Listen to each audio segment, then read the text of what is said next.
It's you, it's me, it's YDT episode 180 of season 3 of a show. I could say it any different way because it still rhymes. Of a show which pulls back the curtain, takes down the walls brick by brick, and exposes the hearts, the true hearts of those caring for those.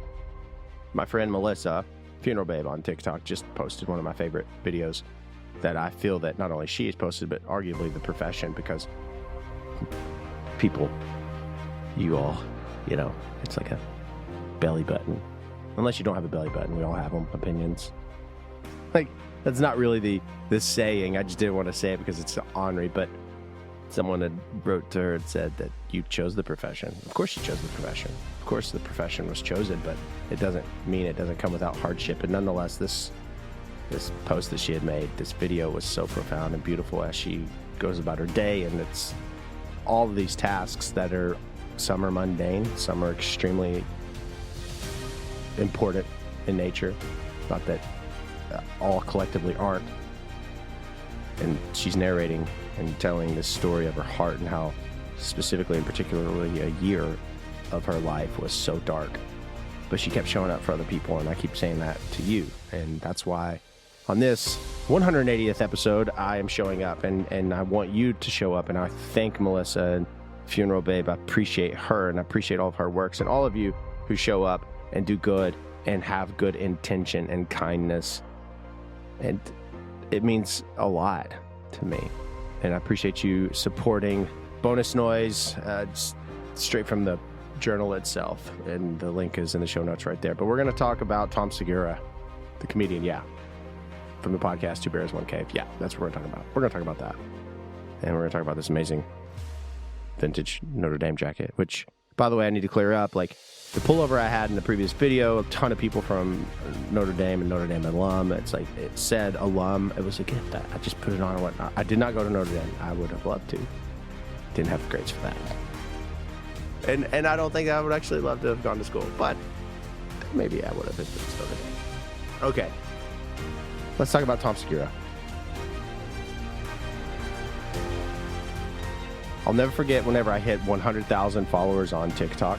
I remember at night I was watching the TV through the mirror on the wall. The TV's behind me. The mirror's on the opposite wall, of course, and I'm trying to set the phone up because I'm overthinking it, because at this time I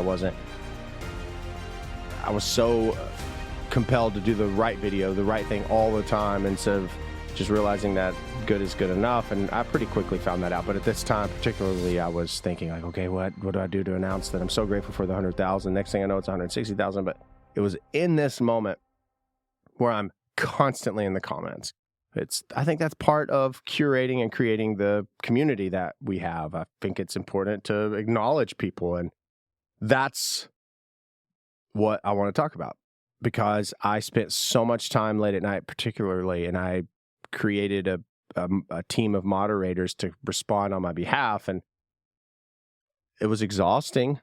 It was important. I know it was important because I think it really paved the way, created this foundation, but I felt the need and still struggle to feel like I have to connect with and acknowledge and interact with everybody. It's something that I'm passionate about, and I'm not the only one. Tom Segura. There we go. He actually said that he was talking about one of his bits. People were like, "Oh, so you're Mexican? Oh, so you're his last name is totally not white sounding, right? But he sounds kind of like he does taekwondo." So anyway, he was talking about how for the longest time he responded to everything. And even one of his jokes, he got like 200,000, he said, pieces of comments, messages, emails from people in Louisiana, because he's just making fun of Louisiana, just because comedy that's what you do, is you just goof off with, and apparently everybody's really sensitive. And he felt the need, and to the longest time, he felt the need to respond to everyone. And that's where I'm still struggling, because it went from 100,000. The point is it was 160, like overnight, 163, 100. It was so quick. And the need to respond to everyone, that feeling, that fight that I have in my head is still very heavy. And my give a shit stopped the moment on Instagram. it's not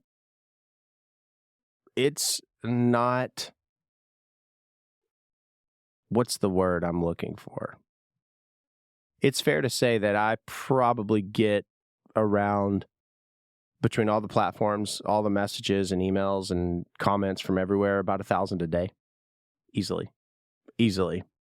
Message requests, comments, DMs, you name it, and Manuel and Sandy and Daniel and every one of us who work so hard, they represent me, right?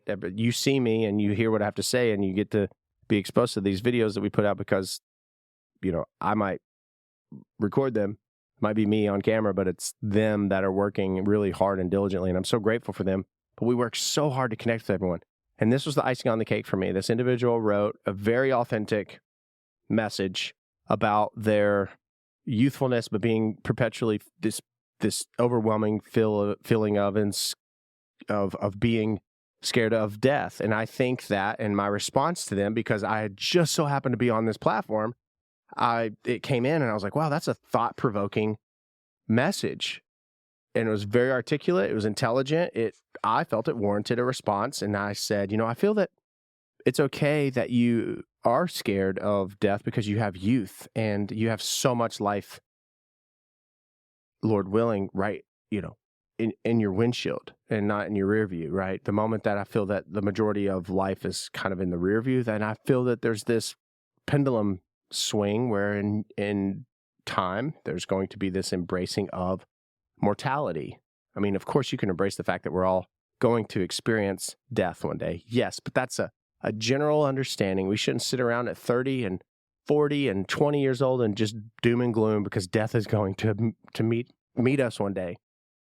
So I acknowledge that. I think it's because you have so much left to do and give as far as your time.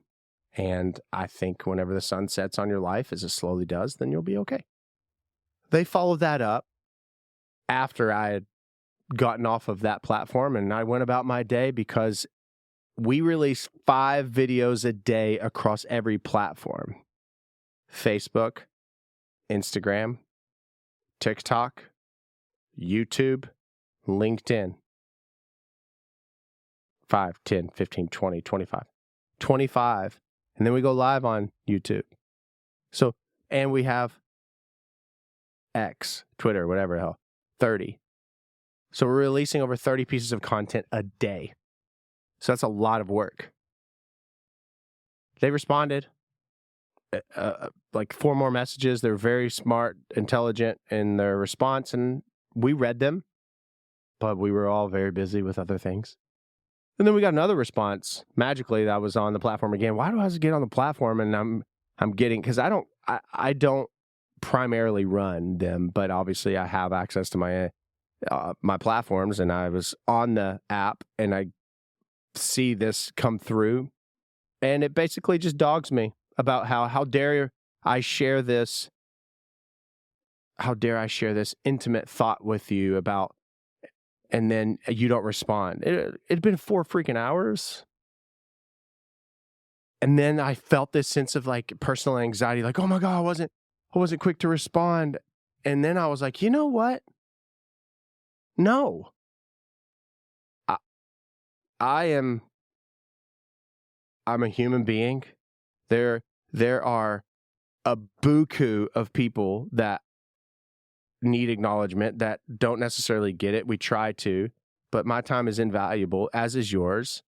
It's an unreplenishable resource, and I'll be damned if I give that another thought as far as, oh my gosh, I don't want to have let them down. They were acknowledged. They quickly shot back a reply, kind of like what all females tend to do. You ladies in your text messages, blah, blah, blah, blah, blah, blah, blah, blah, blah. I shouldn't even make that joke because I'm not mocking them, but my knee jerk was to get concerned. And then I was like, screw that. So I said, thanks for sharing how you felt. Peace. That kind of thing. Because they said, it basically said, screw you, unfollow. Okay, bye. Bicycle, or the people that go out of their way to come into your, into your yard and to say it's terrible. Like you follow me. It's like going to the restaurant and ordering food that you hate and you hate, but eating it anyway? Choosing the restaurant? Like, why do you follow me? I guess, Tom, it's good to hear Tom, who's had such success. He's had multiple Netflix specials. He has a very successful podcast with Bert Kreischer. He has done incredible things, right? As far as the measuring, if you're going to measure notoriety, and he still struggles, and he struggled with what I just recently was like, you know what? Screw it. I can't comment, message, DM, interact with. I would love to. I think it'd be great, but then at what cost? You know, you only have so many buckets. And then if you're going to put water in another one, then you're affecting something in particular. And I've got a pretty good handle on things in life now, and family and work and you know, my health and where we're going and the trajectory. I don't have time for any of that nonsense. So I say it all the time, and I feel that it's authenticity. It resonates, but I meet you where you are. I hear you. I see you. I hope that's enough. And that's going to be a struggle for me, because I think that's, you know, we all have this insatiable need to feel needed. Well, we all have a need to feel this sense of need, but more so, I feel some of us more so than others. And that's probably me. I want people to feel heard and exhaust myself at the cost of myself, and I'm just not going to do it anymore. So to the lovely lady, if you stumble upon this podcast, like I said, you know, thanks for sharing that you're frustrated. I hear you. And I appreciate you sharing initially your thoughts and your concerns with, and that meant a lot. And I appreciate you feeling safe to do so. But what I won't do is to be disrespected or not honor myself and my integrity, because I have dignity. My friend Robert is a successful business person, and he's been very successful, and he's very good at taking care of people and their insurance needs. And there's a particular street where he lives that at the time of what happened, his office was on this really busy road where a lot of people in his profession were, if you had driven up or down either way. This person came into his office and were giving him 10 kinds of hell. Sat and listened and listened and listened and listened. And he had the defining moment that I just had, in the sense of, with social media, not being able to communicate with everybody all the time, but within his realm, because this person who pays him for a service is just berating him because they don't feel, for some reason, that they were getting what they were paying for, which I would push back, because I have yet to meet someone in his field that do a better job. But he sat back in his chair calmly, and he pointed to his right, which would have been north. He said, if you drive that way about 2 miles, you're going to pass about 9 other individuals who I think might be a better fit for you, because obviously I'm not.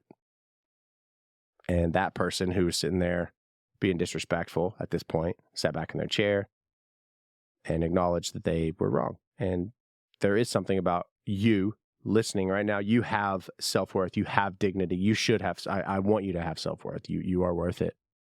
And do not waver. Like, you feel what you feel. I feel that I can only give what I can give. And if you're going to come into my space and say that I suck because I didn't respond quick enough at this point, you know what? Obviously, our worlds don't align. And I want you to acknowledge that you have value, and your time and your intelligence and your talents you have dignity. So Tom, hearing him say that, hearing Robert talking about that, it all aligns again, and that just makes me feel good. It's almost like a victory, a little victory every single day. I mean, it really is. It's a nice little nugget. I'm like, wow, I overcame that, because the old me had 160 and 200,000 followers, and I would have stayed up to make sure I constructed the appropriate comment.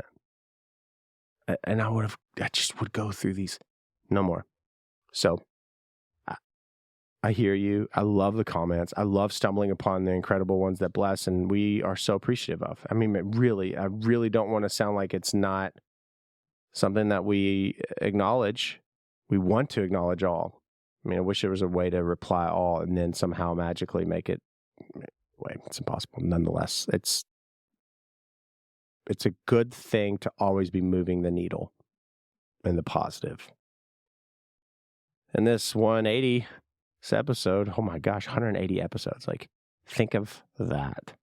So if I drop dead right now, hopefully I don't drop dead, but hopefully my children and my family, people that are proud of me and that love me, remain proud of me by the works that I do and I show up. I'm proud of myself. I'm proud of what I'm doing for myself and for my passion, because I love what I do and I believe in what I do and I believe in you and I believe in giving you this. Anywho, I want you to know that it means a lot to me that you support this podcast and also Bonus Noise.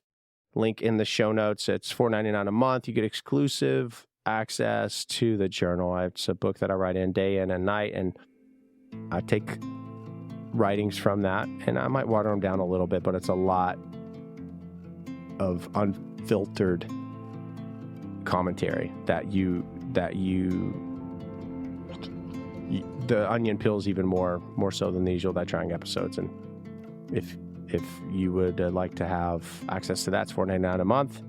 Link in the show notes. And you can follow me on all the socials, please. Thanks for all the support over at YouTube, Nathan Morris Music. Be sure to subscribe and click the bell over there. Everything is available in video form.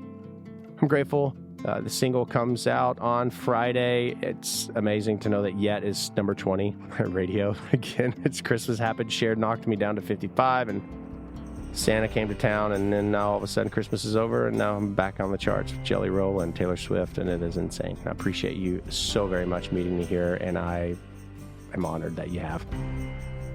Be sure to recognize you have dignity, and you're worth it. And we'll see you at episode 181. That won't be as fun. Season 3 of YDT, episode 180. It's in the bag. All right. Until next time. Sounds like I have a windbreaker on. Okay, I'll stop.